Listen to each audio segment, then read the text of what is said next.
Spiro Avenue. Happy to have you. I am very excited today. We have had a wonderful group of guests so far, and this is one of my favorites, returning back after a long hiatus, and at the perfect time. He is the Pistons expert, James Edwards III, on the eve of the NBA season. But we're going to get to that in just a second. Want to shout out really quick to our new sponsor, our good friends, The Butchery in Sylvan Lake. I don't know if everyone likes meat as much as I do. It's probably impossible. I'm actually in the middle of this carnivore diet thing right now. So I literally have like just meat and a little bit of vegetables, so I'm breaking the rules. The Butchery is the best meat ever. I know a lot of you know Sean Belegian out there in Radio Land, a famous Detroit sports radio guy. He's very close with these guys as well. They have the best cuts. It's like all prime cut stuff. It's not cheap, but it's actually affordable given the quality of the meat. You can't beat their prices. You can't beat their quality. So check them out.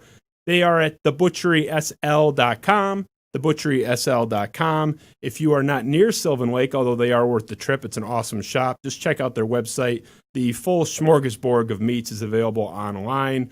Local business, great guys. Shout out to Dave Hubbard, wonderful guy, supporter of the show, fan of the show, friend of the show.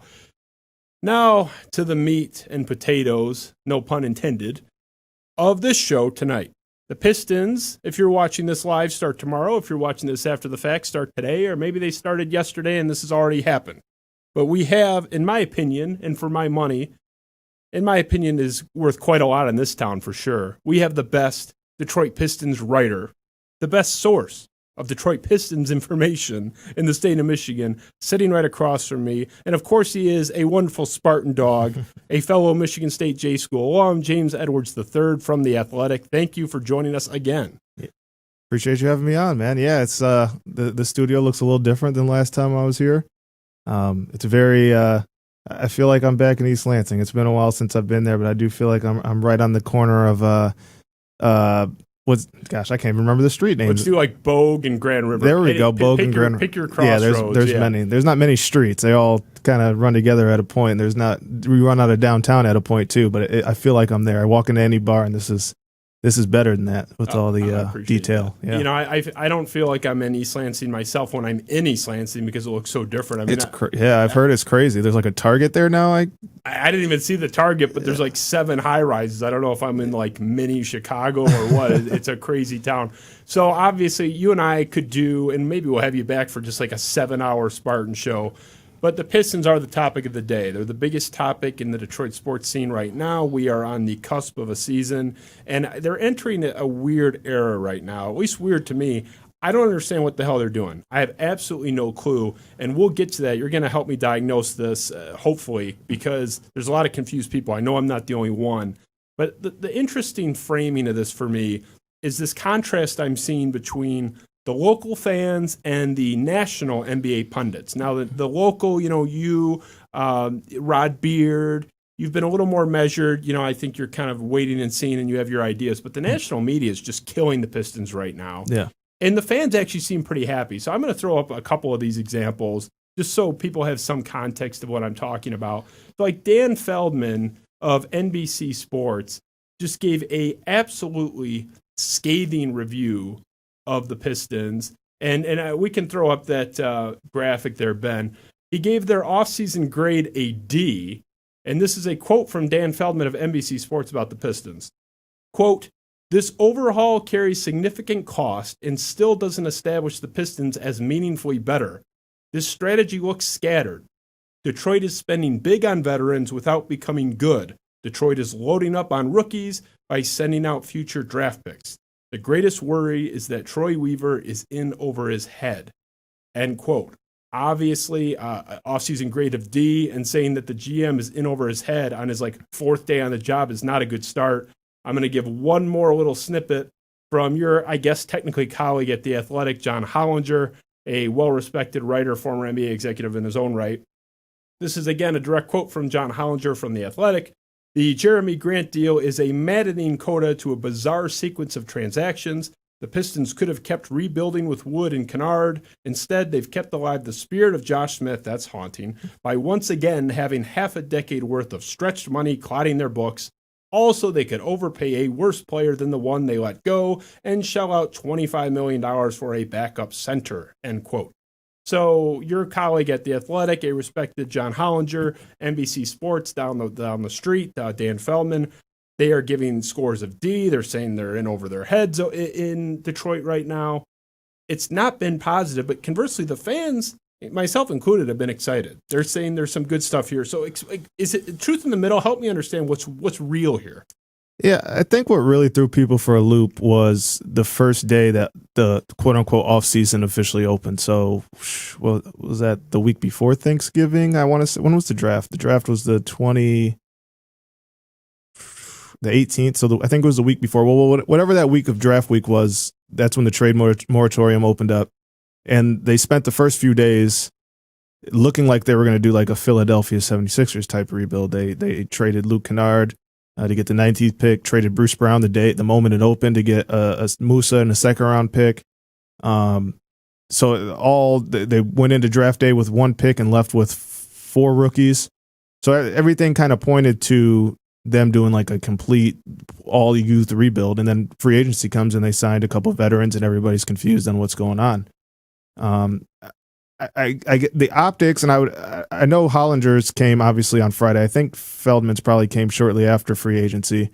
The optics in the moment, like I understood why people were frustrated, and didn't think it made much sense. And it took me a while to kind of sift through at least what the plan was, just talking to people.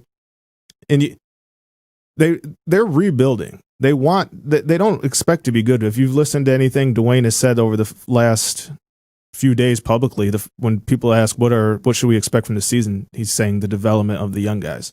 He's not saying we're going to go try to be a player. He said that the past 2 years. He hasn't. That's not the first thing he's saying this year. And I think what people, when they think rebuild or tank, they have in their mind what Philly did, which was literally the worst season pretty much in NBA history for 82 games. Detroit's not trying to do that. There's no incentive in absolutely being that bad of a team because the draft odds have changed. You saw it. New Orleans Pelicans got Zion with the number 1 pick, and they won 33 games last year. Yeah, it's preposterous for the old standard. Yeah, and Detroit, Cleveland, and New York were worse than Chicago last season, I believe, and Chicago picked 4th.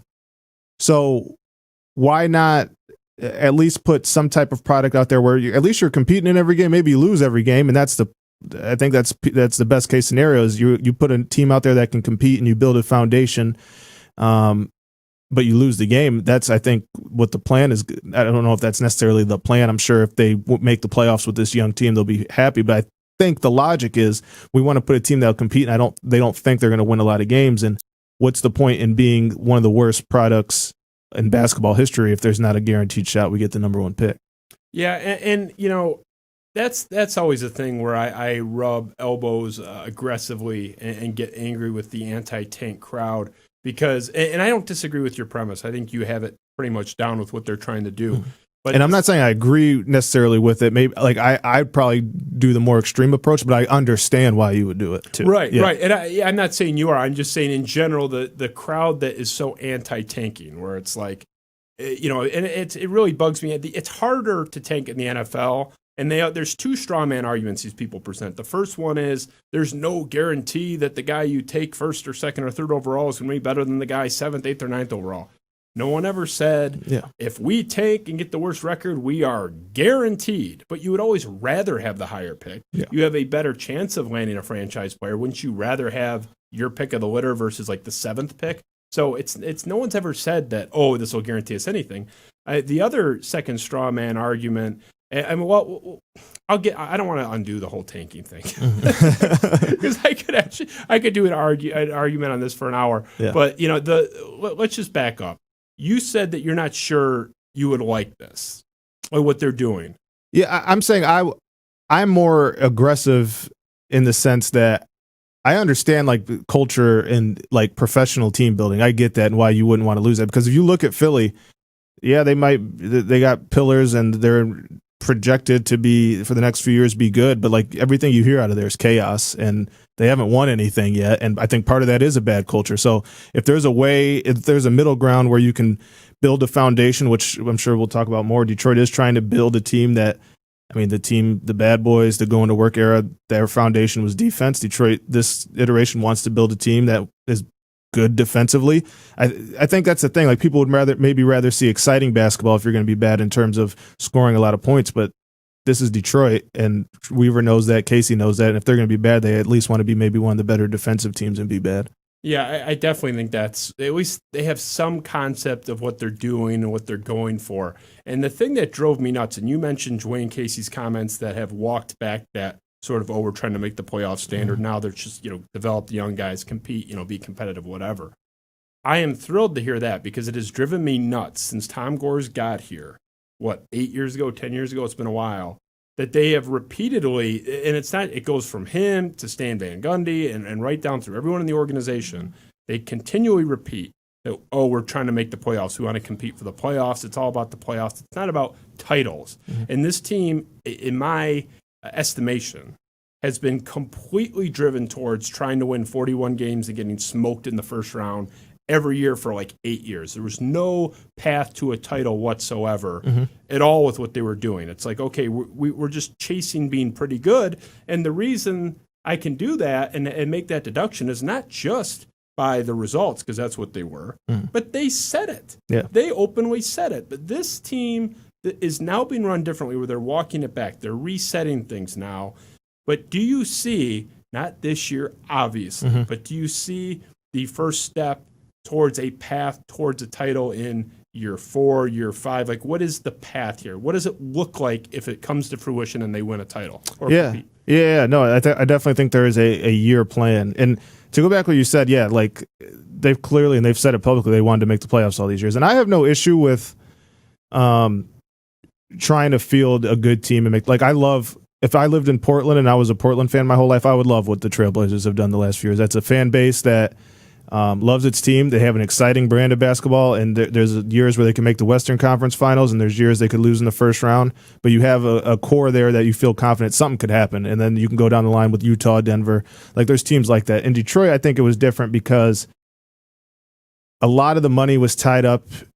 One, they got lost in the sauce in the way the NBA was going. It was going longer on the perimeter, smaller up front, and Detroit was obviously opposite of that.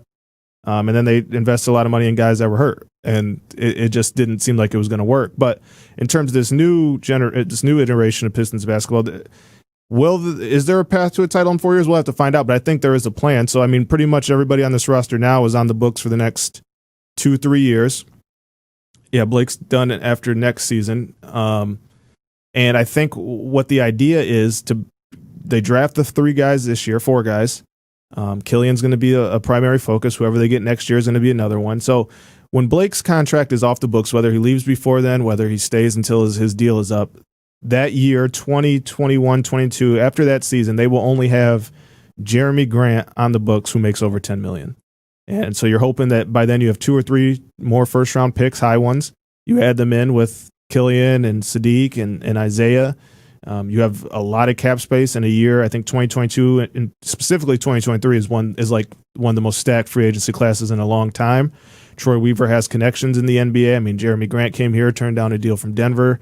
He's been in OKC, where you hear glowing things from Russ and KD. Players around the league are familiar with Troy and they like Troy. And I think the plan is for the next 3 years to build a culture, a team that's going to play every night, going to play, quote unquote, I hate saying it, cliche, Detroit basketball. They're going to have young pieces that people are going to want to come and play with. They hope they develop into something exciting. And then when the free agency market comes in 4 years from now, they're hoping that Troy can work some magic and bring some guys in, couple those guys with how they develop their young players, and you got something worthwhile. And you still have 6, I think there'll be 6 guys on rookie deals that year on top of, and that's not even counting in who they would sign in free agency. So the way that they're using, they're forward thinking in building a roster, knowing that they'll have so many cheap salaries on the books, which is something that, I mean, Detroit's books have been maxed out for many years leading up to this. So it is a different approach. Whether or not it works, it depends on who they can get in free agency, how they draft. That's what it always comes down to, though, for teams in this type of market. We could sit here and rattle off all the things that's been wrong with the Pistons the past few years, but we're not talking about any of it if they draft well. And they just haven't drafted well. That's true, and I happen to. I've been killing them for a decade. I happen to be giving Troy Weaver my full support, and just because there is some plan there, and I don't blame Troy Weaver for what came before him. I think he was on paper the right hire. I think Dwayne Casey's a good guy for this situation, for developing young guys. He has a good track record, so I think they already had that guy in place, and this is he's retroactively perfect for what they're trying to do. I shared this opinion publicly and got absolutely clobbered for it. So maybe you'll clobber me for it too. I always tell my guests, please call me a moron if I'm a moron. But I'm seeing little snippet elements, itsy bitsy pieces of that early Dumars run Pistons Yeah, I've heard team. that from some people, yeah. So I'm not the only one. No, I've seen that on Twitter a few times. Okay, so there's other people that are either as stupid or as brilliant as I am. I'm curious if you buy it, and I'll explain why briefly. You're getting a lot of cast-offs, guys that obviously there's a lot of transition in the league. Technically, almost everybody in the league is a quote-unquote cast-off, but I mean like guys that pissed off their previous employer or the fan base that rooted for him. Josh Jackson, Jahlil Okafor being probably chief among them. But, you saw that with that Pistons team where, John Barry drove his coaches nuts because he didn't play defense allegedly, things like that. Yeah. Chauncey Billups was considered a bust. Even Cliff Robinson was driving his coaches nuts because he was shooting threes. He's 6'11". Back then, it was crazy. Yeah. Now he was making them. He was good. Yeah, he was, yeah. Yeah, but it was like at the time. See, now it's like, he would be He was ahead of the time, right? Yeah. In 2002, that was crazy. Yeah. Have a 6'11" guy. He's shooting. lazy. Right. Like, no, he's just really good at this, and nobody's doing it really in the league. Right. He's leaning into his skill set. But I'm not saying, this is step one to a title, because I honestly don't know. I'm flabbergasted with what they're doing. I don't even know if I like it or don't like it or what. It's partly why you're here, to help me understand. But am I crazy to say that that's kind of, there's a scent of that strategy of we're going to go after guys that are devalued but have talent, came in as top 5 picks? I see it. No, I'm not going to go that far because I know what the end product was back then. But I definitely see what you yourself and people are saying, in that was, I think, part of the plan, like to take chances on young guys to get them into a place where Dwayne Casey's respected by a lot of players and coaches, so there's culture there with him. Troy Weaver's respected, Blake Griffin's respected, Derrick Rose is respected. Like, you're coming into a place where you're like, yeah, they haven't won a lot, but there's some guys around here you need to respect, and you have to respect from what they've done in the league.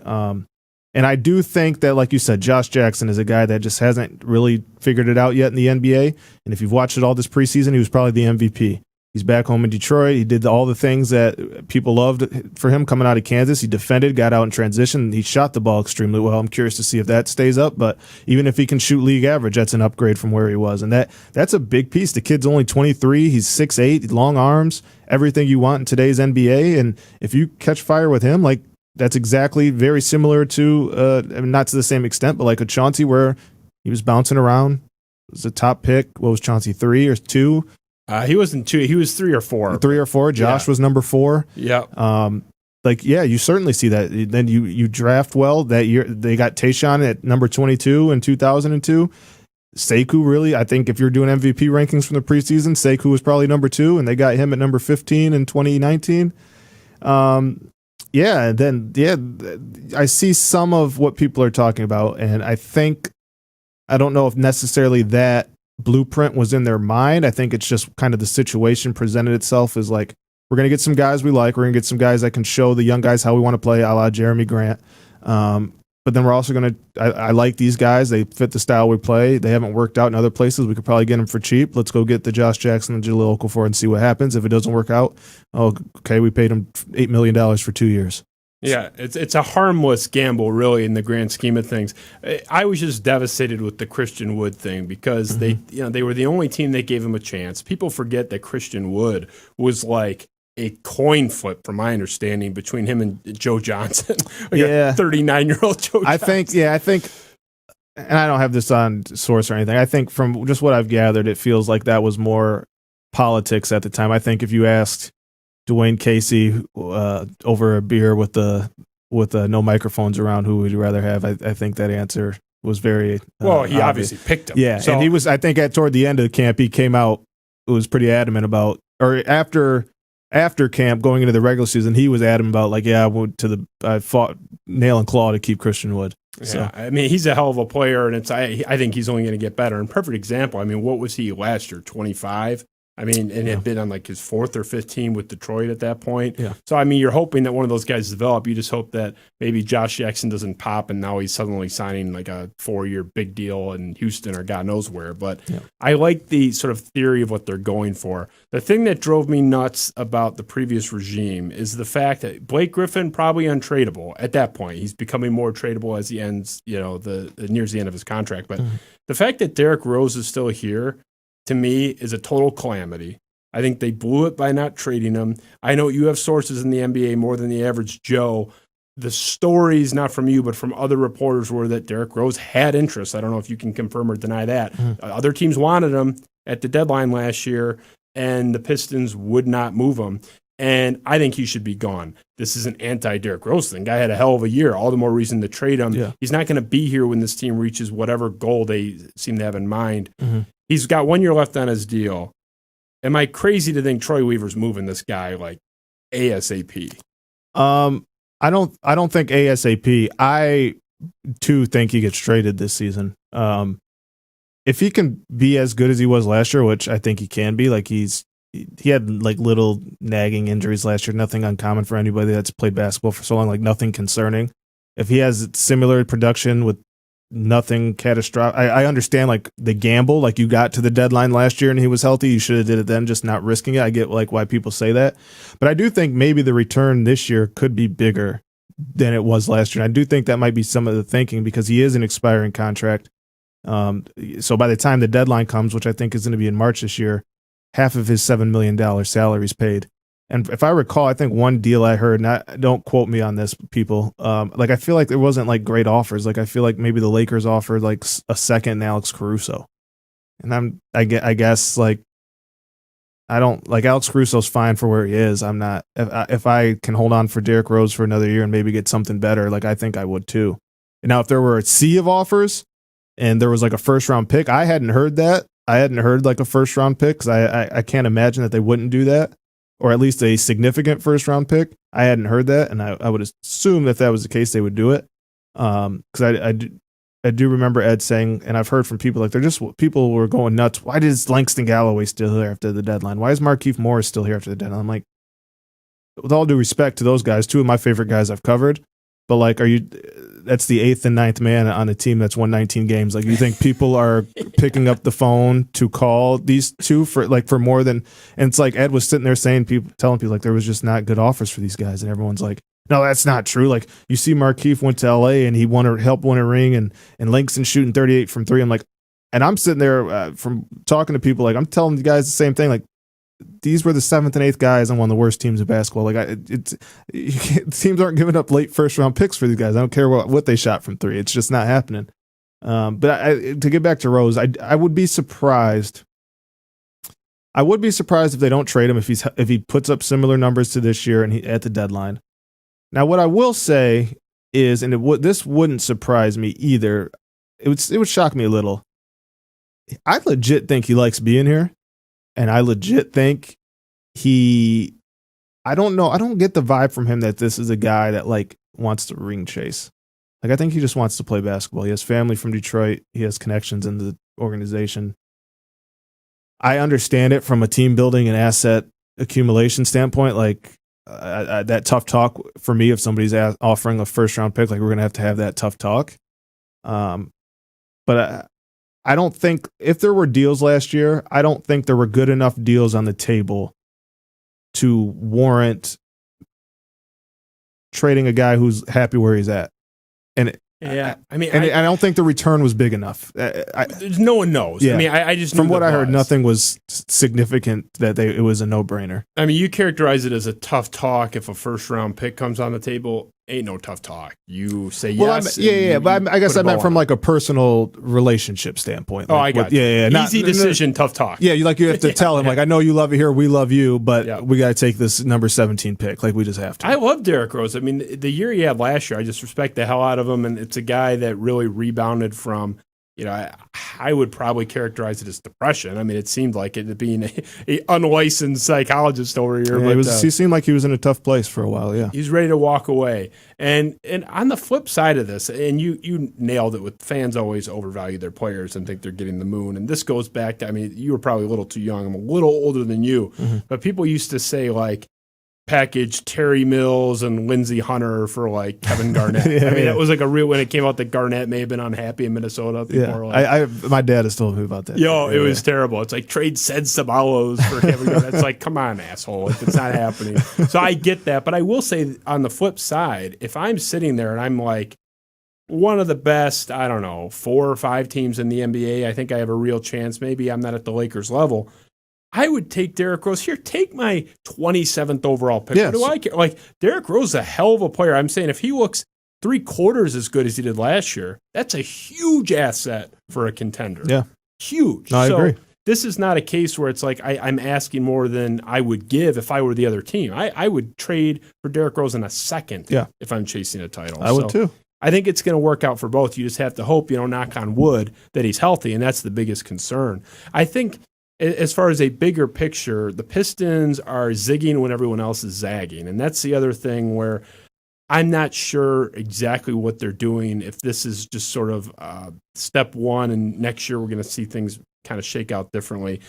Too much was made of the centers. Oh, they have 15 centers. Yeah, that was insane. Calm down, everybody. Yeah. But now the season's starting tomorrow, so we can make a little bit more of a fair judgment of where they're landing. The NBA is all shooting now. Shooting, spacing, shooting, spacing, spacing, shooting. That's all everybody's doing. Pistons don't have a lot of shooting. They're going more for size. Isaiah Stewart's a dog down low. I actually happen to really like him. Yeah. But do you think this is them just kind of like getting set and they're eventually going to go towards where the league is going, the rest of the league is going? Is this kind of just they're getting their ducks in a row to eventually go there? Or do you think they're intentionally, this is the plan, going against the league and trying to find their own path? Yeah, that's a good question. I don't think that's the long-term plan. What I do think is, I think Troy really wanted to come in at the first moment he could and send a message to people like, this team, this Pistons organization has not had a roster full of tall, lengthy, athletic guards for quite some time. I mean, if we go through the SVG era, like we're talking Luke Kennard, good player, 6'5", not the most athletic. Langston Galloway, 6'2", 6'3". Ish Smith, Reggie Jackson, Reggie Bullock. Stanley Johnson's built like a monster, but he's not the most athletic guy. Like we can go down. I feel like I'm missing some guards that like it just has not been a long athletic wave. It has not followed that wave of the NBA. They've shot well, but it didn't get them anywhere. I think what's going to happen is he's wanted to send a message like, this is how we're going to play. This is going to be the foundation. So this year, and we were talking about earlier, they're going to be bad but they're going to hang their hat on defense rather than being bad and trying to get a bunch of young guys that can score the basketball, and they're going to lose games because they're rookies and can't figure out how to score, or the NBA schedule's too much and they're going to hit the rookie wall. Like they want guys that can defend, and I think they're going to start piecing in similar type of mold players, 6'8" guys, but guys that can shoot. Like I just think right now they wanted to send the message like, we're going to play Detroit basketball with length. We're going to compete every night. We're going to defend. And then as we go on, we're going to piece together. We're going to build this thing kind of outside the margins. Like, because I do think I think Killian's going to be a really good player. I don't know if he's necessarily going to be the best player when they win a title.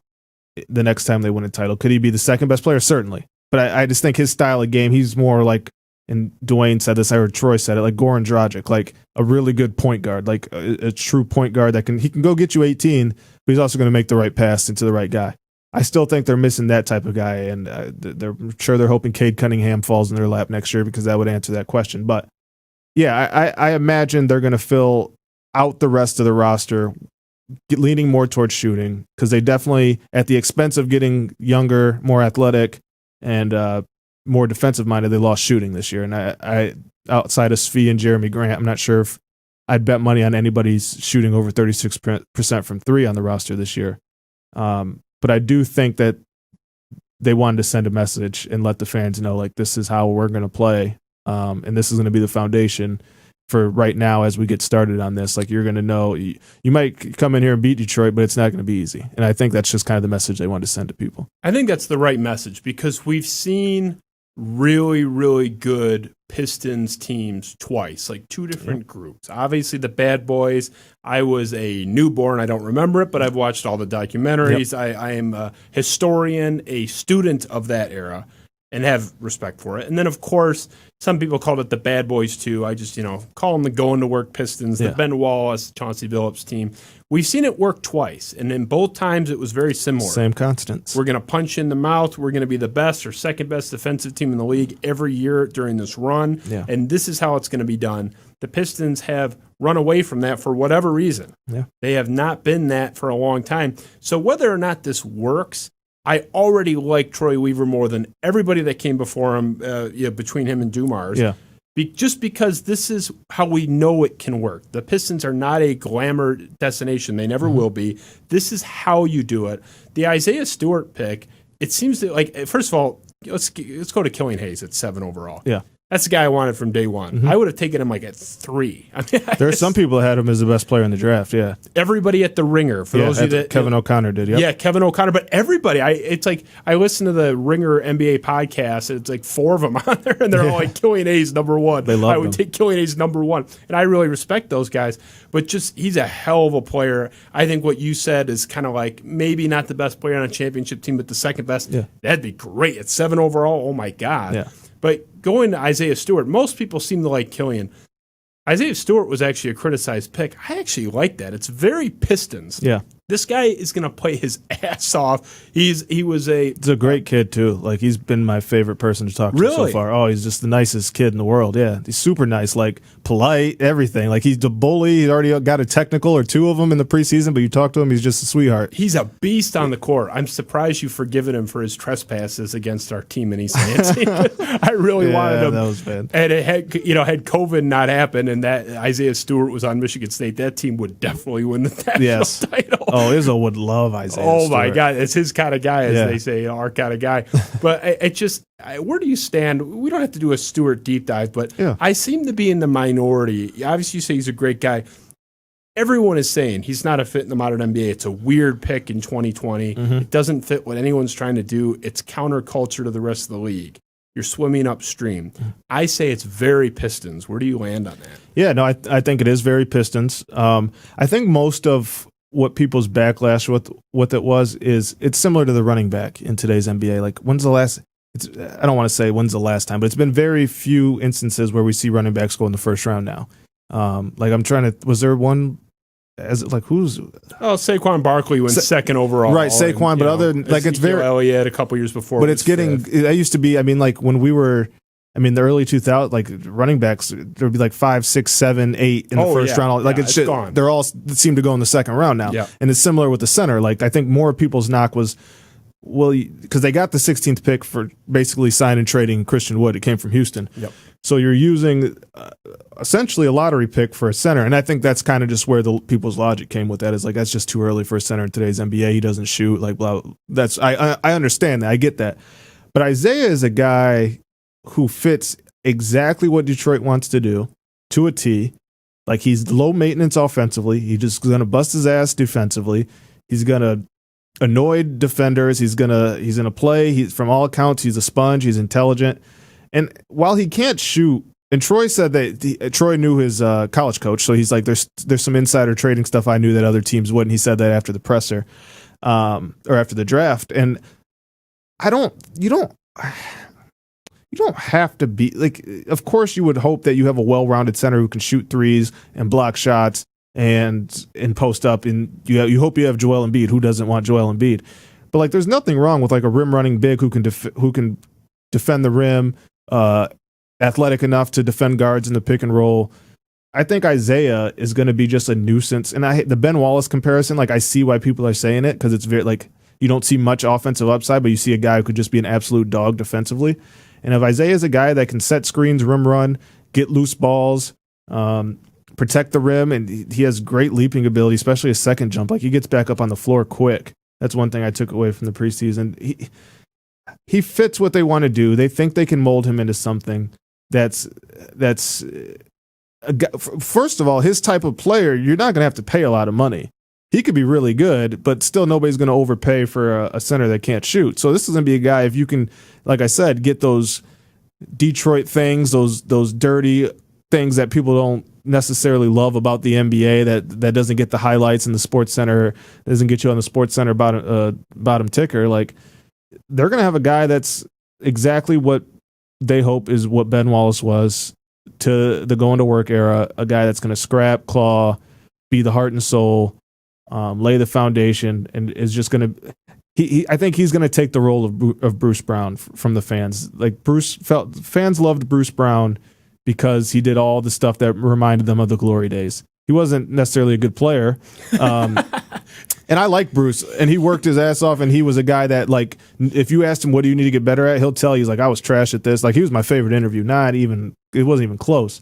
But like, Bruce won people over, and that's why I think people lost their minds when he was traded, because he reminded them of that.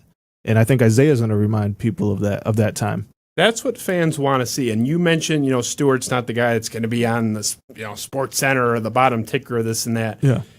We talked about the versions of the Pistons that have been good. None of those guys have. Well, they were reviled. The Bad Boys are the most despised team in the history of the league. Yeah. Easily. It's not even close. And I don't know. I mean, you're old enough to remember the Bad Boys, not the Bad Boys, the Going to Work Pistons.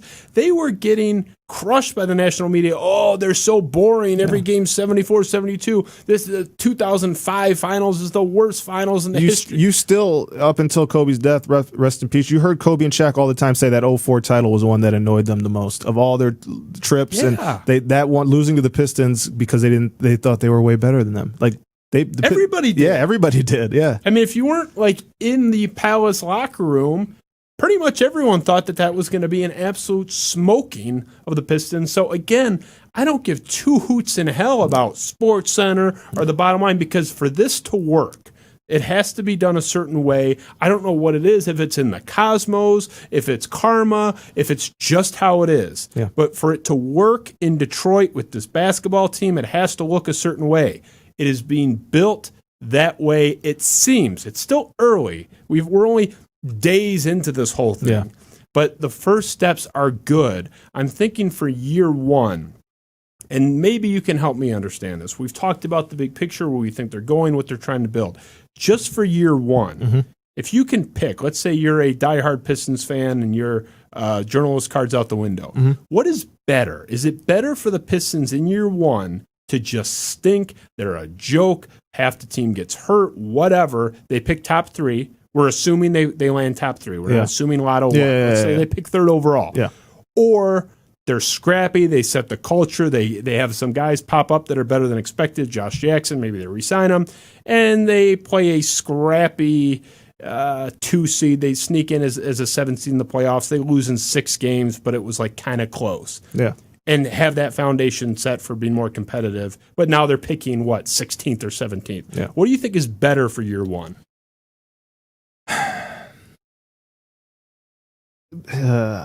So I think both scenarios, in a unique way, are positives for Detroit. The first one, I still think they need as many good young players as they can get. So if you can get a top 3 pick, you can land Cade Cunningham or somebody like that, like Jalen Green, like, all for it, because that's going to make your team better. But I do think, based on how, and this is kind of what people, I think, miss in the rebuild or the going for the playoffs. And you're a good person to talk to this about, because I think what people saw an issue with the previous regime or teams going for the playoffs, it was a team of a bunch of guys past their prime or in their prime that, like, get paid a lot of money and are still making the 8th seed. So it's like, what's the upside here? But if you're telling me that a team with a 19-year-old point guard, a 23-year-old shooting guards, and Svi and Josh Jackson playing, all these guys are going to play 20-plus minutes. Sekou, who's 20, plays 20-plus minutes. Jahlil Okafor plays 15, 20 minutes, and he's 24. And this team, like, almost, like, maybe makes the play-in tournament and ends up picking 8th instead of 3rd. Like, I think that sets a good tone going forward. I don't necessarily think that's the way to go because I do I never really understood like the aspect of I always just thought it was overplayed, like team building, like why you always hear front offices talk about like it's important to establish culture, blah blah blah. Until I did this job, because I'm like, well, let's just get the worst pick and get the best player, and that'll change your culture. But then it's like Phillies has issues, and this next draft, like Sam Vecini, who works for us at the Athletic, does amazing draft coverage, probably the best in the world. He said there were 7 guys in next year's draft that would go number 1 in this year's draft. So it's all about identifying the right person at the end of the day where you draft, and that's what the Pistons have missed on. And we can go through the list, and even though they've picked 7th or 12th or 14th over the last couple of years, there's been a guy there that is now an all-star in the NBA that they had the decision to pick and they did not. So it comes down to evaluating and doing all that. But yeah, it's a tough situation because I do think I personally think they would benefit from another top 3 pick given where they are. But if that means they got the top 3 pick because everybody was hurt or people got tired of losing and people are coming out in the media and saying crazy things, then I don't know, you might be in trouble. But I do think that there is something about being feisty and giving teams a run for your money and showing like, hey, like they look around, they know they're young, and it's like, hey, we're like sticking with this team and we're all a bunch of 20-year-olds. So I don't know. It's tough. It is. There's different ways to go about it. There's no one right way unless you're able to draft Tim Duncan number 1 overall, and then you're set for 20 years. But yeah, I don't know if I picked one, but I think either one could benefit them. It just depends on, and I still don't think for everything to go right for this team to make the play. There just has too many things that have to go right. I mean, Killian or Sadiq would have to be all like in Ja Morant territory. Jeremy Grant would have to show that he's able to like add more to his game and take on the load as like a number 2 scorer. And even with all that said, Blake Griffin would have to be Blake Griffin. And by then, I just think they would trade him by the deadline. So I just can't see an avenue for this team making the playoffs, but I do see an avenue for them like scrapping and clawing and being in some games and feeling good about that. I'm just happy because I can finally feel like I can root for them. I'm rooting for Josh Jackson to, kind of give the finger to everybody. You don't have any Michigan State. You're not pissed at him about. Of course I am. But honestly, I've been stabbed in the heart so many times. I know. And Jaleel too. I'm surprised we can't let you into Little Caesars Arena. You might have some words for those two. I'm trying to enjoy life a little bit more. I've been told I'm too cynical, James. I'm trying to be good. Okay? Look at you. This is. I can't say I'm reformed, but I'm on the path. Okay, I'm trying. I'm in year 1, just like Troy Weaver of the Reformation. So there's just likable guys, and you made the key distinction where in a million years you would have never heard me the past decade say, oh yeah, I would consider a first round exit as even close to equal to a top 3 pick. But this year, for the reason you said, and I wasn't even sure why I changed my mind, you helped me realize why I changed my mind. It's how you go about it. Right. It's like it's these younger guys that are sort of on the ascent, not the descent, or at the very peak, and they're starting to be on the descent. It's planting seeds that you think can grow versus like, okay, this flower's at its last day of bloom at best, and then it's going to wither away. And I think that's what people don't get. Like, I think people are like, oh, they better not they have this roster. I don't think they're going to make the playoffs. I think that was some of the confusion with some of the national media is like they think they're going for the playoffs. They're not. But if they make the playoffs, that means your young 19-year-old point guard or your 20-year-old, the 2 French guys in Sekou and Killian, and then or Sadiq, like 2 or 3 of these young players that you're hoping are part of your future did really well, and then that's what you want. Like at that point, I guarantee nobody in Memphis is pissed that the team almost made the playoffs last year because it was because of Jaren Jackson and Ja Morant. They have I don't know if you've been following Ja Morant at all this preseason. That guy's like, he's different. He's one of the best 10 players. Yeah, most people don't follow the preseason. It's not like I'm watching every dribble, but like checking in on Ja Morant. That guy is. I'm not breaking any news, but holy shit, ridiculous. That guy is going to be outstanding this year. So. And I think Jaren still has so much more room to go, and he's been good. Does. Yeah, and he's been good. And I love what they're doing there just in Memphis. It's one of the teams I kind of root for, too. Just, obviously the Spartan connection and everything. I think if I had to pick a door, I would take the top 3 pick because, of what you mentioned with your colleague saying that the draft has a lot of talent up top. Yeah. And now you're really starting to cook where if you have one of those top 3 or 4 guys and the French boys and Isaiah Stewart, who I don't think is a franchise player, but I think can be the 5th or 6th best player on a good team for sure. Yeah. Now you're really starting to hum. But for the reasons you just outlined, if they make the playoffs, it means these young guys are doing well, and that's its own good sign. Yes. So either way, the doors in front of you as a Pistons fan, as anyone that gives a shit about this team, are much more favorable than they were before. There's hope. And some people say hope is a dangerous thing. I say it is the best of things like Shawshank Redemption, right? It is a good thing, and it's something we haven't had here in a long time, and they're doing it in the mold that I would like. Now, for the most part, I can speak for myself. I'm probably Detroit's biggest cynic. Just the city of Detroit, I'm told I'm mean sometimes. But even I'm on board with this. But what I'm not loving is and I don't know if this timing was intentional, and this is sort of a transition in topic. We're staying in Pistons land, but a little bit of a controversy with this week. I don't know if you saw what happened with Pistons owner Tom Gores and the letter that was written by. Yeah, I learned about it recently. Yeah, it was very big in the news earlier this week. It had been sort of out there several months ago, and now it's come back to the forefront. So we'll set this. There is this. I've never heard of this group, for the record. I don't know if they're long established or if they just filed their papers 3 months ago. But there's this criminal justice organization. It's nonprofit called Worth Rises.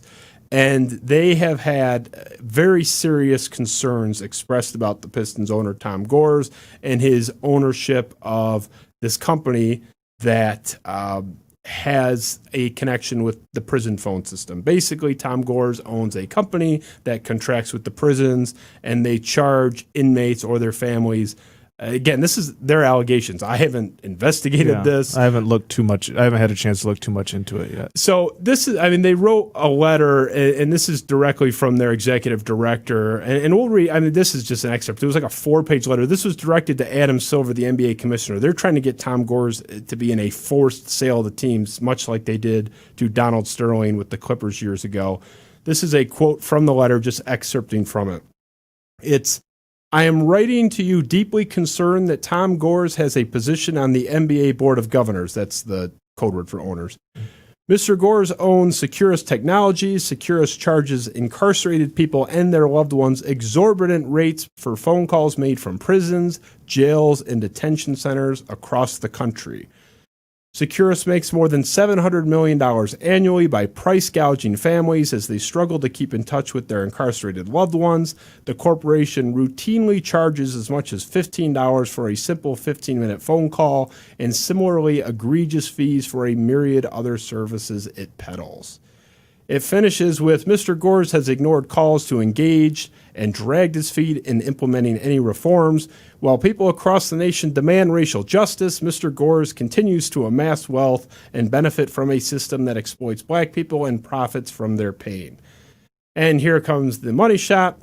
You have a distinct opportunity to rebuke systemic racism and racist exploitation by forcing Tom Gores to sell the Detroit Pistons. Sincerely, Bianca Tylik, Worth Rises. She is the executive director. Now, that is by far the longest excerpt I will ever read on this show.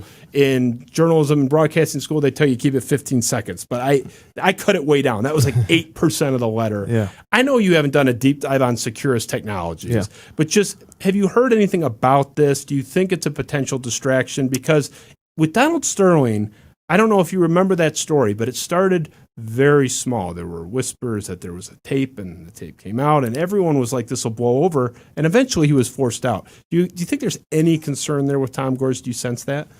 Yeah. First and foremost, the optics obviously aren't good, given that he is the owner of a team that is in a league that's predominantly black with predominantly black players. I think there's only one non-black player on the team, and so of course, and I saw people were tweeting that to me. What was it, Saturday? It was over the weekend, right? It was over the weekend, but it really blew up yesterday. Like the whispers were out. Yeah. But if you look into it, because I don't know if the letter was public 4 days ago. But okay, it's public now. Yeah, obviously the optics aren't good now. Choose my words carefully. I don't know if, of course, the majority, a lot of people that are incarcerated are African American. Obviously, not all. So to me, this is a guy, a businessman, as they all are, have stake in a company that makes money. The optics aren't good given where the league is and all the social justice that's gone on and how the league has really been in the forefront of that. So of course, like, it doesn't look good. To call him racist for that, I don't know if that's a step. That might be a step too far. To me, it's a rich guy looking for a way to get richer, with a company that, at its core, it does obviously affect the lives of a lot of African Americans, and of course, he has that.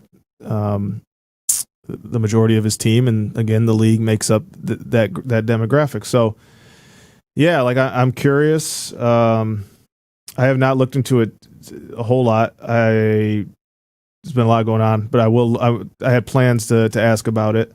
We haven't talked to him at all. Recently, obviously, things are different. Usually we see him the first home game of the year, and I'd imagine he won't be there this year. But yeah, it's the optics don't look good, but it also just seems like a rich guy with a company to get richer. And he owns so many companies. I mean, Right. That's the thing. People think like, oh, it's platinum equity, or Mark Cuban owns the Mavericks. Mark Cuban owns like 600 companies. Yeah, like these guys are investors. Yeah, They're all over the place. Yeah. So, like, if I'm Tom Gores, I just don't get it. You're getting this, whatever you think of, whether it's justified or not. Mm-hmm. The fact is, you're in a predominantly black sport. right. You're a white guy. You have all this money of all these companies. Like, whatever you think of it, when this pressure was starting to be applied months ago, look, I am very anti giving into the mob, but just as a strategic point, even if you think it's nuts, just get rid of the asset, liquidate it. If it's making $700 million a year, again, that's the allegation in the letter. Who knows? Yeah. We don't have access to their balance sheet, but just sell it. Just liquidate the asset. You'll be fine either way. We're not going to do a deep dive on this, but it's just interesting because, again, we saw with Donald Sterling. It's easy to forget, but when that first happened, it was no bigger than this. Right.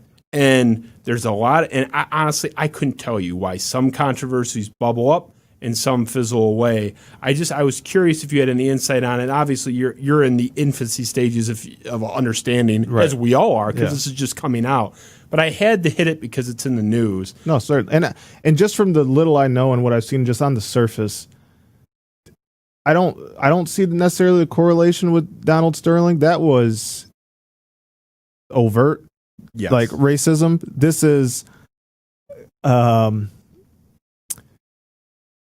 don't want to say it's not system. It's just part of the system. Like it's unfortunate that the majority of people in prison are African American, and then if you have a service that is their only communication to those on the outside, and you own that, and you charge a lot of people, then it doesn't. The optics don't look good. But this is a business. This is an issue of business. Good, I guess not necessarily ethical or unethical business. It depends more so on, is this business worth it for the sake of this other asset that I have that obviously impacts a significant amount of people who I employ. So, yeah, I think the Sterling thing was overt racism. This is just, again, a way for, like you said, all these guys own a lot of companies and businesses and want to make as much money as possible. And so I don't think it looks great, but I don't think the situations are the same. I agree, Yeah. but obviously Sterling's was an egregious, as you mentioned, overt act. This is not Tom Gores on tape saying bad stuff. It's an asset on his balance sheet. He might not even know that much about it. It's probably just, And that was I was thinking that too. Like he might. I mean, I'm sure he does, and I'm sure it's been brought to his attention, the attention of his people now. And I'm sure he had. I don't know this. I would imagine if I put my stake in any company, like I would know a little bit about it, and maybe he does, maybe he doesn't. But yeah, it's like Sterling. If I recall from like the Ramona Shelburne, they did the whole like he wouldn't even like accept black tenants. I believe like didn't he own apartments in L.A. or something like that? Those were the allegations. Those were the allegations. Yeah, right. I don't think those were. Seemed to have a lot of evidence of that. I mean, there was a pretty well substantiated from my recollection.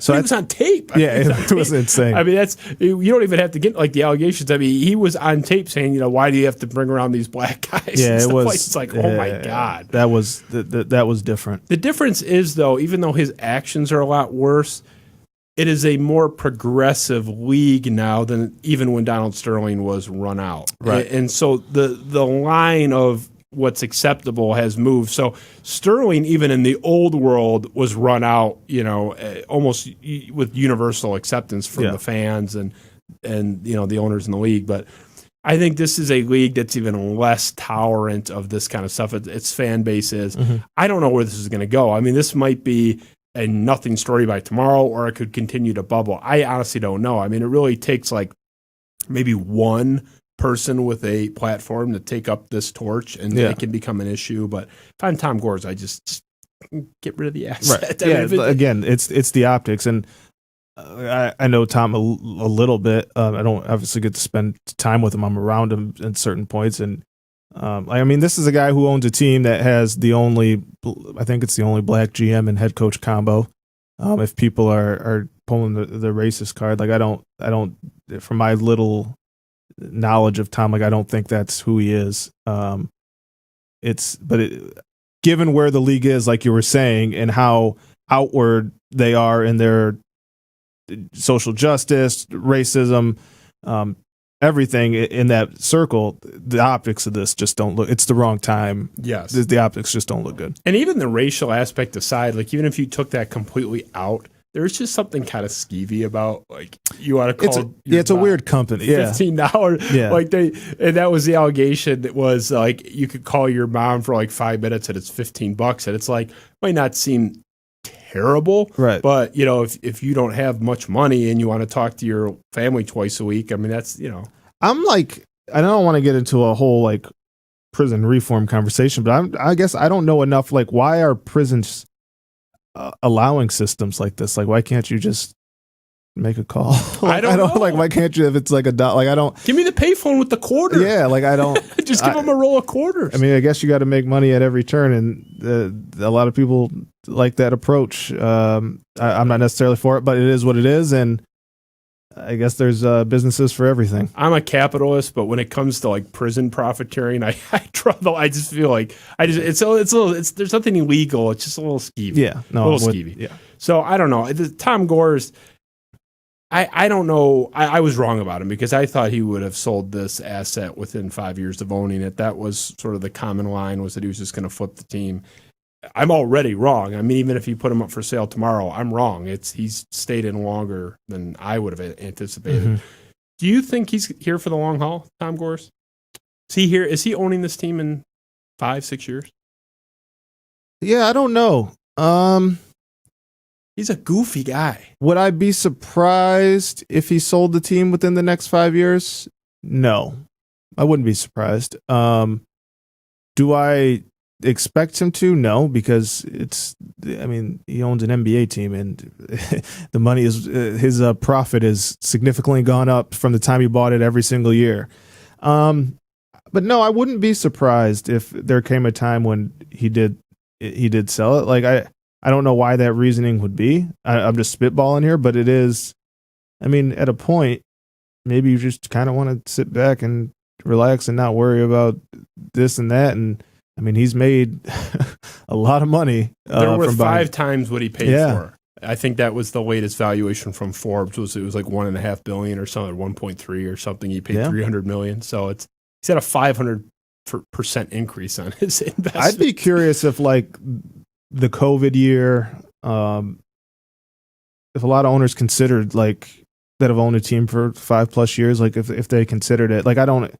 Knock on wood, like hope nothing like this ever happens again. But I mean, you hear all the time. This is why the league's coming back now to make money because they lost money. Like you don't know. Like maybe I wonder if that put the guys that own teams don't want to risk it, and they've made so much money on their investment that let's not even risk something like this or a shutdown or a lockdown happening. Like let's get our money now. The real thing with Tom Gores will be if this team is on the verge of being really good, if he pays the luxury tax. I don't know if you have a beat on that or if you think he'll pony up when the time's right. The time has not been right.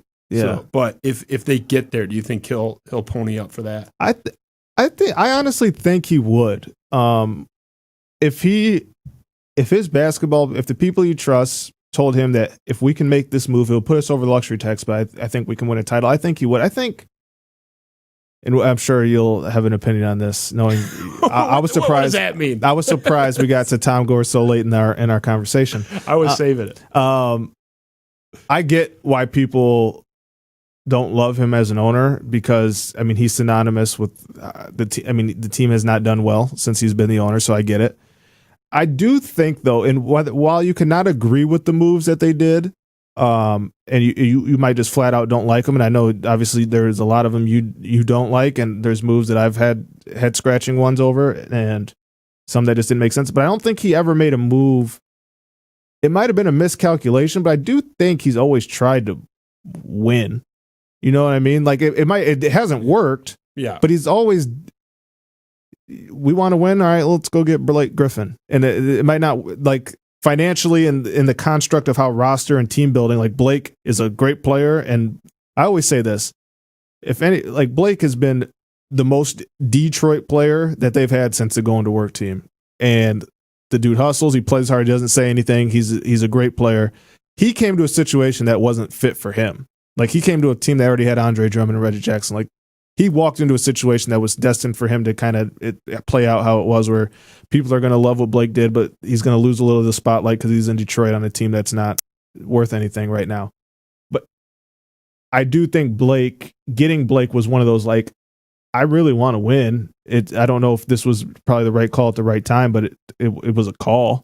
I think he wants to win. I think there's a couple issues. For one, I'll ask you point blank: did the guy veto an Andre Drummond trade? Because that was the report. Yeah, that was before my time. You're talking about you're talking about around the DeMarcus Cousins. I think that was right before. I can't remember like the exact timeline, but there was. I've heard the same stories. Yeah, that he vetoed an Andre Drummond trade that Stan Van Gundy wanted to make, which we're going to get to Stan Van Gundy very briefly in the speed round, not to spoil that part. So we don't have to do that right now. Yeah. But if he vetoed a trade of that bumbling idiot Andre Drummond, that's a huge strike against him, but it's speculation. We don't know it for sure. Mm-hmm. But there were seemingly reputable reports. That's a huge strike. But the other thing with Tom Gores, and I know I'm not alone, is yes, he went to Michigan State. Good Spartan, another good Spartan, right? The guy lives in Beverly Hills in a $40 million mansion, and he helicopters in once or twice a year, throws a couple T-shirts into the crowd, high-fives people, and then we don't see him again. Bill Davidson, for whatever you thought of him, I happen to think he was a hell of an owner, wheeled his ass to that baseline every single game. That guy was there in October. That guy was there in December. He was there when they were good. He was there when they were bad. Bill Davidson, the prior owner, his ass was in that seat, the same damn seat, every single game, with very few exceptions. Yeah. I understand why people I understand what you're saying. I'm personally not one of those like owner guys. That's just me, and I'm not just saying that because we're talking about a team I cover or whatever. But I do understand, like, Bill was there for every game, and Tom's. It could seem like, and I know you felt like this, you thought he was just buying the team for an asset. Like, you didn't feel like he valued this team that you loved. That's correct. Yeah, and I get that because of the previous owner. It doesn't help change that perception, though. What does help it is that he hasn't flipped it yet. But what doesn't help it is he's not there, not in the state. Doesn't seem invested. Why am I buying a season ticket package when the guy that owns the fucking thing won't even go to see this team? Yeah. If the guy that owns it won't go, why am I going? That's the question some people have. Yeah, and I could understand why that would bother somebody. Yeah, it's. I think there are a lot of owners around the league that don't live in this places that, like, Ballmer lives in Washington. But that's obviously a shorter plane, helicopter ride, whatever it is, to Staples, who also is another Michigan man, Steve Ballmer. Yes. Yeah, like, I don't get beat up over that, but I could understand why somebody who loves this team wants somebody who loves this team as much as they do to own the team. I could understand. And while we don't know if Gores loves the team as much as you do, in your mind, because he's not there, to you, he sees what you love as a business investment. Yeah, and it is more than just the lack of attendance. It's like the behavior. It's just the whole presentation. He's got the V-cut shirt, and he's got like his $7,000 jeans on. He's throwing T-shirts and high-fiving people. He's just kind of a silly person. And look, scoreboard, man. I mean, that guy's brilliant.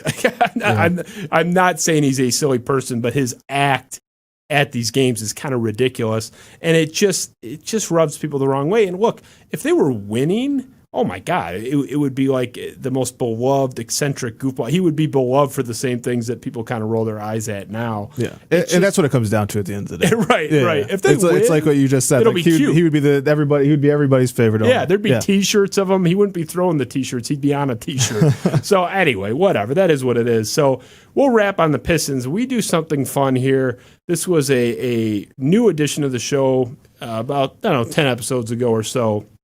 We had John Wharton in, longtime Red Wings trainer, and we had a topic list of like 37 things we wanted to talk about. Yeah. And this would have been a show going for like 48 hours.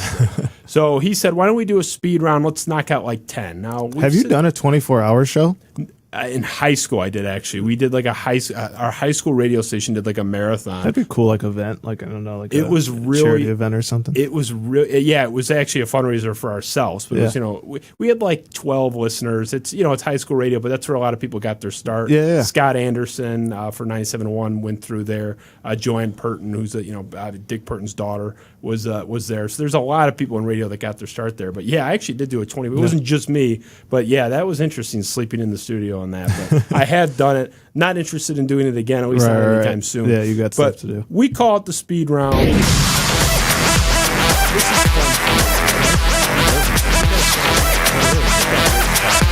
fun. I gotta make sure I don't get a pedal foot on the way home now. Yeah. Don't get too excited now. So here's how it works. It's similar to word association, but you can say more than one word. So short but sweet. I'm gonna say a name or ask you a question. Give me a 1 to 5 sentence response on where you land on it. We'll start with this one. I picked them all, but this was probably my favorite. We'll start right off the top with this. I don't even know where I land on this one.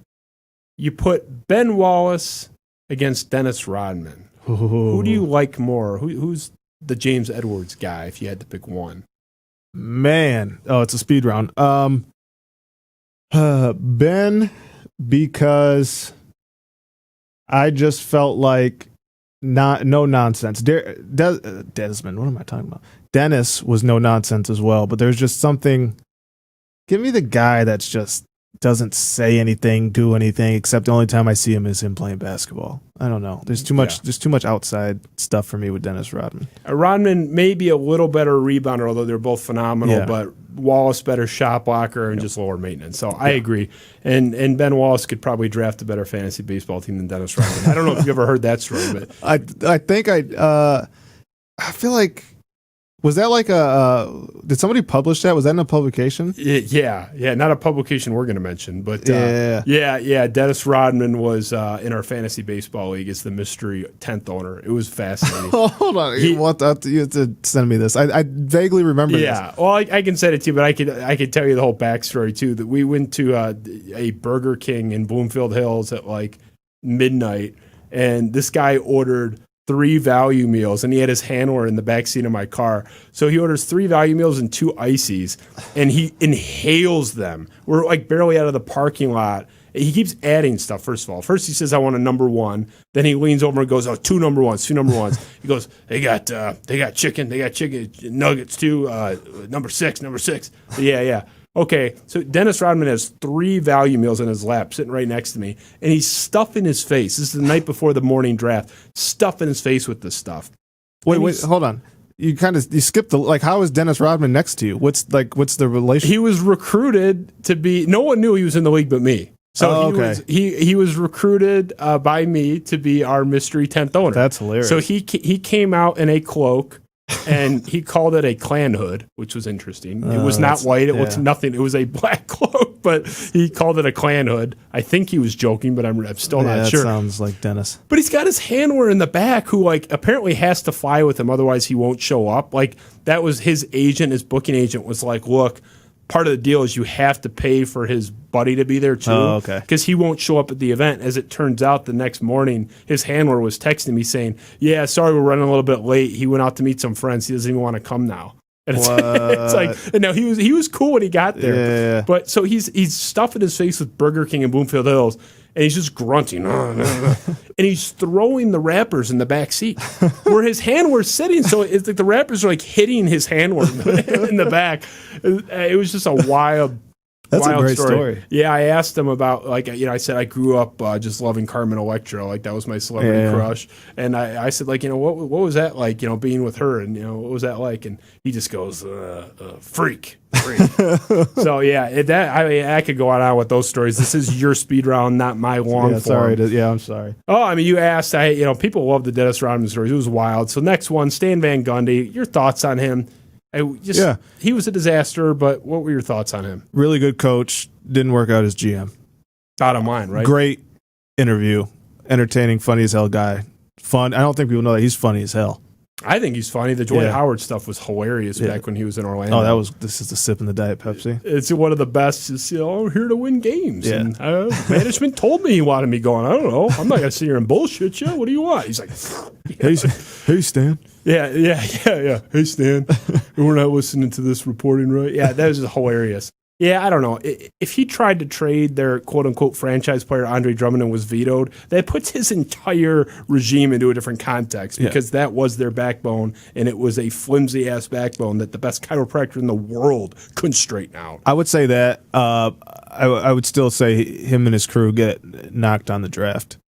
I think that was like Devin. I mean, we're talking Devin Booker and Donovan Mitchell should probably be Pistons. The problem with Donovan Mitchell is that was one of those where the fans got it right. Like, yes, I wanted him. My friends wanted him. Yeah. Everyone on Twitter wanted him, and that's what it wasn't like a no-brainer. Because, I mean, in my group chat, it was 12 teams did pass on him. But what I'll say is, I had just heard.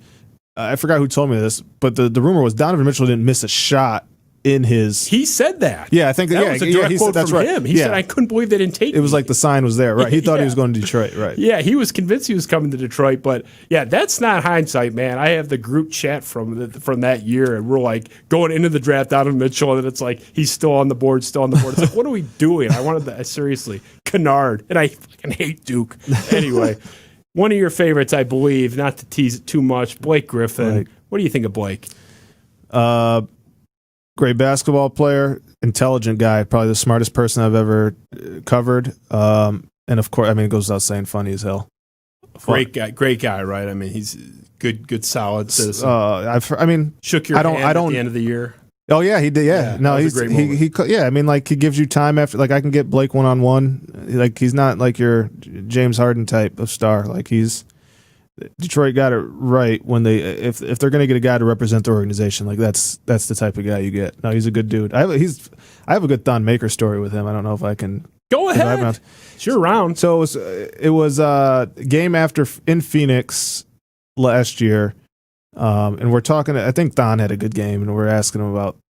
We asked Blake about Thon, and long story short, he was like, yeah, like for as young as Thon is, and like he did like the eyes thing, because if you guys remember, like nobody knows how old Thon Maker was, and like Thon's right next to him. He's like, yeah, Thon's like 20. He's like, for being 23, and he's like kind of laughing. It was pretty good. Yeah, I mean, when your birth certificate is printed on an inkjet printer, it's gonna raise some value. It was just super subtle, and we were just like, because we had like we heard about we know the Thon thing, but like we didn't think about it, but like just the quick wit with him it was really good. It was funny. He's a good dude. I like him. Well, he seems by all accounts to be a real pro. Yeah. And on that note, sort of on the flip side, we go to our next one.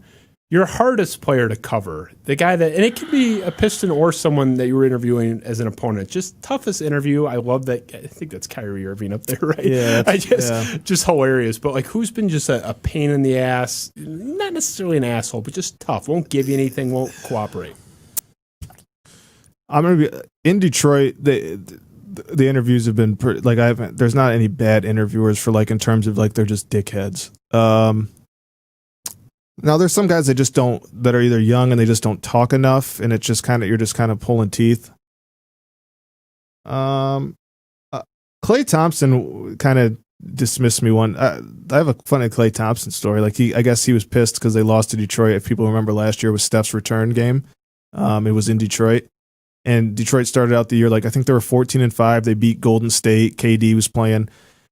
And like it was early in the year, and it's like, what are we gonna? I know the ship's gonna sink eventually, but like let me talk about the team while they're good. And I asked him, I was like, do you think like Detroit's you've played them, you've played a couple other teams, like is this Detroit a team that you think you could see down the road? He's like, see where? And like in front of, and I in my mind I know, but KD gave me a good answer about like why they could be a good team. Steph and Klay was clearly pissed off that they just lost to the Pistons, and he had nothing. But I've heard he's a good guy. Like that's just one that comes to mind. It's we mentioned Bill Simmons briefly earlier, but Bill Simmons has suggested that Klay Thompson is the highest approval rating by fans in the entire NBA. Yeah. Like just everybody loves Klay. Nobody has an opinion of like, oh fuck Klay Thompson, no. I hate him. Like. So yeah, I was interested to hear. I like Klay. Yeah, no, he's fine. Like, and my question deserved. I knew what I was asking shouldn't have not provoked the answer other than what he gave me. So. Right. Fair enough. Yeah. Fair enough. So on the flip side of that happy coin, not to prejudice the audience with the Boban pick, that might be the answer, and that's fine. Friendliest player you've ever covered, just jovial. Your favorite interview. He's not by far. Him and Ish Smith are the two, and Langston Galloway, but him and Ish are the two nicest guys I may have like ever met just outside of basketball. Just two of the nicest guys. My favorite interview is Bruce Brown. Bruce Brown will tell you exactly, like if he got his ass busted by somebody, he will tell you why he got his ass busted, how that guy is the toughest player to guard, why he's the toughest player to guard. I remember I did a story last year where he'd probably been 20 games into his rookie year, and he had played Steph, Devin Booker, like the list goes on, and I had him rank who the toughest players to guard and why. And like his answers were great. Like his footwork, he busted my ass. Or like there was one time he came, I don't remember who they were playing. We get in the locker room after them, and he's like, I just got my ass busted. And it was just a guy that could look in the mirror and like self-aware guy. As self-aware guy as I've come across, and he was always good for a good quote. Fans loved him. Yeah. Rest in peace to his Pistons career. And people lost their minds when he got traded. Now, again, I liked Bruce the person, but this guy played 5 minutes in preseason for the Nets. Like I would not be surprised if he's not in the league in 5 years. I get why you'd be upset for trading him for a pick in the 50s, but sentimental. I don't think it's the end of the world. No, it's not a rational bemoaning of the player departed. No. Let's face it. It is purely emotional and sentimental. Yeah. So this is off the beaten path, but you're a huge music fan. You like rap and hip hop. You talk about it, right? Your feed is like basketball, music. Yeah. 3 greatest rappers of all time. I don't care about the order 1, 2, 3, but you can take 3. You can only listen to 3 more 3 of their albums the rest of your life. 3 greatest rappers. I'm gonna go for me, Ghostface from Wu-Tang, Mos Def too. I mean, you have both of them up there, and Andre 3000. Andre 3000. Yeah. Okay. I think he's the best rapper. He doesn't have a solo album, obviously, whatever. I think like the art of rapping, whether saying something, flow, voice, I think he's the best to ever do it. We've thrown this out a few times, like over the years in different formats. Like you're the first person I think that's ever not mentioned at least one of Tupac or Notorious. But yeah, I mean, that's all 3 of yours are good, so I'm not going to shake a stick at that. We'll wrap here. My brother, hey, Sean, thought that this was an asshole question, that I'm a moron, and that the answer is so self-evident that it's ridiculous to even pose it. I love this question. Better basketball venue, the Palace of Auburn Hills or Little Caesars Arena? Little Caesars Arena, and it's not close. That kind of scared me. Yeah, the great and powerful Oz behind the curtain. I'll tell you why. Tell me why. I totally understand people's sentimental value. Again, the Palace is massive.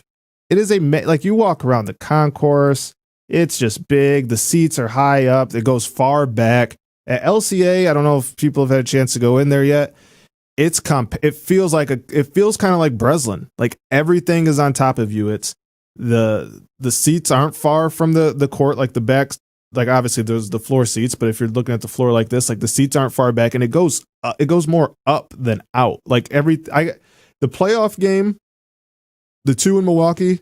It's just if this team gets good, that's going to be one of the loudest buildings in the NBA. And that just how it's constructed. And that was by design. They actually built the whole design off the Montreal Forum, and the Montreal Forum notoriously had that steep cliff. And what it did was it has a measurable increase in decibel level. It's just the acoustics that it becomes so like it's a hot box of sound basically. It's loud, and it's just the sound radiates and reverberates through the building versus sort of sifting out. Yep. So I was hoping you were going to say the Palace, obviously, just because my brother who thought LCA was such an obvious pick, but he was mentioning. Oh, he thought that was the obvious pick. He thought he agrees with you. Oh, okay. Yeah, he agrees with you, but he was citing things like the bratwursts on the concourse and better places to eat and shit. That's not what I'm talking about. I'm talking about like just pure. But you answered it correctly. I mean, in terms of how to frame it, I don't know. I mean. The problem is I wasn't at the two playoff games. There have only been two. Right. And the regular season games I went to, I've been to maybe 5 or 6 Piston games there. Non-Raptors, I would assume. They were dead. I mean, it was like I was the only one in my section at tip-off, and then like a few more people came in with their sausage house in the middle of the second quarter. Shout out to Isaac. Isaac loves his shout out to house. Isaac. So I don't know. I mean, we have a lot of I get the memories. Certainly the Palace, without question. But if they make memories in that building, that place is gonna be very loud. I agree. This town will wake up if they ever get good. So, well, my goodness, that is the longest speed round. Is that the longest speed round in? I don't know. In the history of the pod? Ben might have to chime in on that one, but we've had we've had much longer. Okay, then I don't feel bad. The Justin Rogers speed round was longer than the body of the show. It's more like a slow round. Yeah, Justin Rogers was like an hour of a speed round. It's so funny because we were like, all right, we're wrapping up the show. And like if you watch back that show, because we were hunting it for which clips we were going to pull. And I'm saying like, I'm looking at the timestamp, and it's like at 1:18 I'm wrapping the show, and it was a 2-hour show. So I spent 42 minutes like trying to get him out, and which is great. It's like I'll stay here all night. It's just for his sake. It's like the poor guy is giving me his time in the middle of this crazy Lion season. But no, you did. I've never met him. A lot guy. Of respect for him. I've heard great things. Chris Burke speaks highly of Justin Rogers. He's, I tout you as the best Pistons writer. I tout him openly as the best Lions writer. I really believe that. He's one of my favorite guests, too. He's been on 3 times now, just once in studio, twice on the phone. But he just absolutely smokes me on the show. He basically calls me a moron to my face. And I tell everybody, please, if I say something dumb or you think is dumb, just hit me over the head with a sledgehammer. Because I know, I've said it 100 times. My Twitter handle is literally Darko State News as a self-imposed scarlet letter because I was the last person on the Titanic sinking. I was waving saying, hey, it's fine, the ship's fine, as it was going underneath, as it was submerging into the Atlantic. I was, even when Darko was gone in Orlando, I'm like, hold on. Like, I know everyone's down on Darko. He's still going to pop. I was wrong, and I couldn't face the fact that I was wrong. Yeah. So believe me. I thought Marshawn Brooks, if you guys remember him, was the next Kobe. I think he played at Providence. It was like the KCP draft. So I mean, I have my guys. We all do, but you didn't go out for this guy. Like I mean, this was bad. Seriously, I was calling everyone stupid. Why would you want Carmelo? This head case, and it's just bad. Yeah. So believe me. As a guy whose entire social media identity is based on the fact that I screwed up something horribly, clobber me over the head. How would you rank the team, like in terms of fandom? How would you rank, like for you, the professional sports teams? The Detroit teams, like in which I care the most about? Yeah. Tigers are number one. Mm-hmm. There's no question the Tigers are number one. And you're just more of a baseball guy in general too. But I love football too. But it's like we talked a little bit before the show about the Lions. It's like the Lions have given me nothing. Yeah. After I'd probably say baseball is my favorite. It's close, but Tigers are definitely the number one. It gets it's kind of mushed together 2 through 4. Like the Red Wings, I would say are number 2. The Pistons are 3 and the Lions are 4. But like if the Lions win a Super Bowl, I'll be the first one in the parade. Yeah. Like so it's like I really love all four. So there's not a whole lot of space there. Well, I was curious because I don't think I'd heard you. I didn't know where you stood on. Like I knew you liked I know you adamantly follow all the teams. I just didn't know which one was. I know what your favorite college is. If you walk around your house in your podcast studio, you know that very quickly. Yes, it is a Michigan State house, no question. But yeah, I would have to go. Yeah, Tigers, Wings, Pistons, Lions, probably Pistons, Lions. But the Tigers have just been the ultimate blue ball team in my lifetime. It's like they were constantly on the verge of getting it done. For whatever frustrations I may have with the Red Wings, I can't say shit about them until like 2035, maybe. And that might be, you might have to go like to the 40s for all that they've done. Titles? Yeah, It drives me nuts. The greatest modern NHL team. Yes. Don't you just want to murder these Boston fans like that just complain all the time? It's like, you morons. And look, we've talked on this show about Mike Valenti, who I think is the most talented broadcaster, certainly sports broadcaster in town. Yeah. And we use his clips a lot. Smart guy.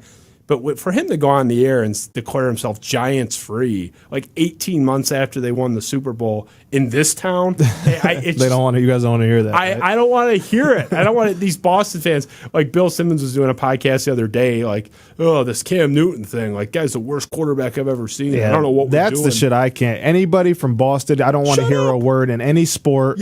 About anything. The Bruins, the Celtics have won recently and came close a few times. So don't say a word. The Wings piss me off with what they're doing, but I just can't muster the. That was my, like, I don't know if many people know this, like, I was a massive Red Wings fan. Like, Chris Osgood is, like, I asked Max Boltman about him, like, getting Chris Osgood for a story and letting me talk to him. Like, I want to come over when he's interviewing Chris Osgood so I can speak to him on the phone. Like, I love Bob Probert. I have old VHSs of his fights from my grandma. Like, I was a massive Red Wings. They lost me the first.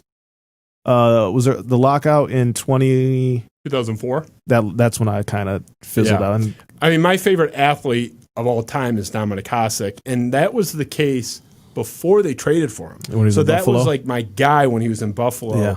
And I was actually on a vacation. I was 14 when they traded for him, and so obviously not driving, not big party boy at that point. And I remember my dad hitting me on the shoulder in the morning because he was listening on his little transistor radio and said, "The Wings got your boy." And I was like, that could only mean one guy. That was could only. I'll never forget that. Like, wasn't it Hasek, Hull, and Robitaille within a couple days, or was it a couple? It was weeks? like 12 days. Yeah, it wasn't a couple days because Hull was the last one to come in because they had actually ownership had to go.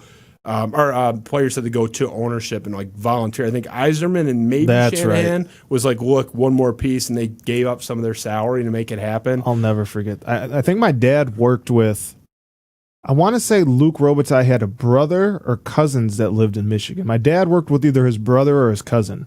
Oh, yeah, I'm not so we sure. used to, I think I have a Luke Robitaille autograph something around the house somewhere, but he's a great guy. Yeah, I got to meet him. My buddy was playing for the Kings in his first game, and Robitaille, he's now I think like the second in charge there behind Rob Blake, but at the time he was kind of like their alumni party planner. He just had kind of a fun, goofy job, and so I got to meet him at my buddy's NHL debut, and I talked to him about that 0-2 team for like 15, 20 minutes.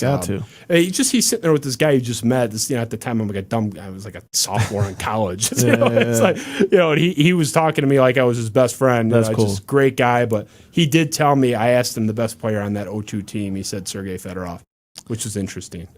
He put Fedorov ahead of Yzerman, Shanahan, Lidstrom. I feel like a lot of players would say that though, because I feel like there's some overlap with some of the, I don't think any of them would say they could do some of the stuff Sergei could do. No, he was the most talented. Yeah. And the way it was phrased was like, if you had to win one game or you die. Like your life depends. Oh, well, that's interesting. That's how I said Sergei for that. That's how I phrased it. That's interesting. He said he would take Sergei. He said Sergei was just the most talented guy. And it's funny, if you talk to players and you look at interviews, you ask hockey players, Fedorov is their guy. Yeah. The fans, Yzerman's the guy. Yeah.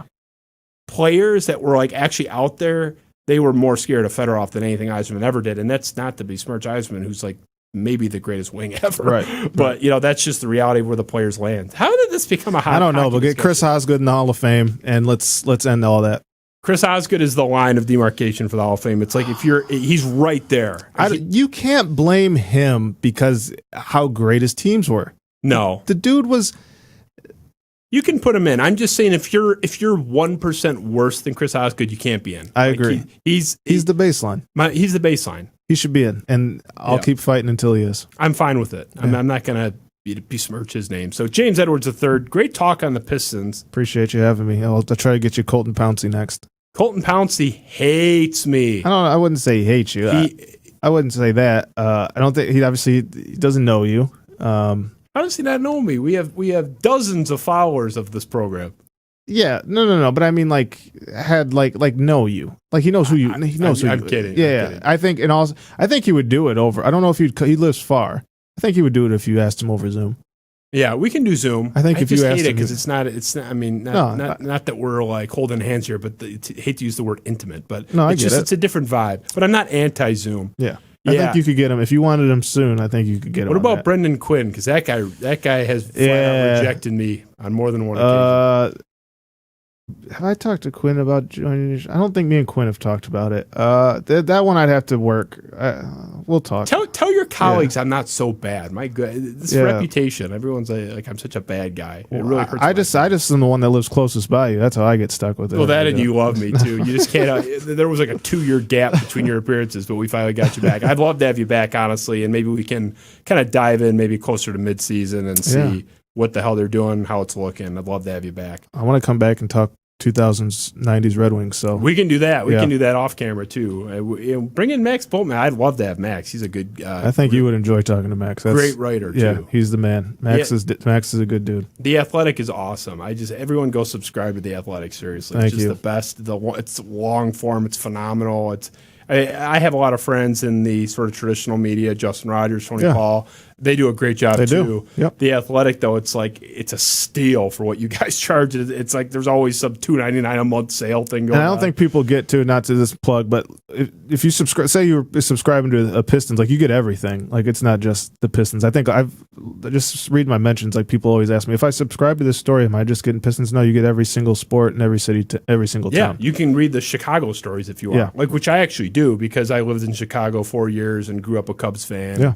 So I actually dig into the Chicago stuff too, but it's the best bargain in town. It's like $1 a month, and it's just the best coverage. So it was great to have you. Thank you. I'd love to have you back, like I said, in a couple months. Yeah. It's been great. I mean, you're one of the best at what you do. There's no question. I appreciate that. Thank you. Thank you for representing the Spartan Dogs so well. Gets underlooked. MSU is like they running back you. It's journalism you, man. It is. Like you can go down. There's a long list. It's the best. In many different mediums. I don't care what anyone says about Syracuse. Our former producer's a Syracuse grad. And I told him, you went to the second best. You went to the second best journalism school. So anyway, it was great to have you. Shout out to producer Ben, the great and powerful Oz on the other side of this wall. He's doing a phenomenal job just across the board. I don't know how he does what he does. I'm so amazed. He'll come up to me after the show sometimes and be like, "Hey man, that was a great show." And I'm like, "I literally just talked." I'm not technologically savvy. Like I can do this. Don't have me. I saw this moving in the corner of my eye. Difference. I can't do it. He's a wizard behind there. So Ben, man, you're awesome, and I appreciate you. And Eric Williamson sitting at home in his boxers, appreciate him too, doing all the sexy graphics for us. So.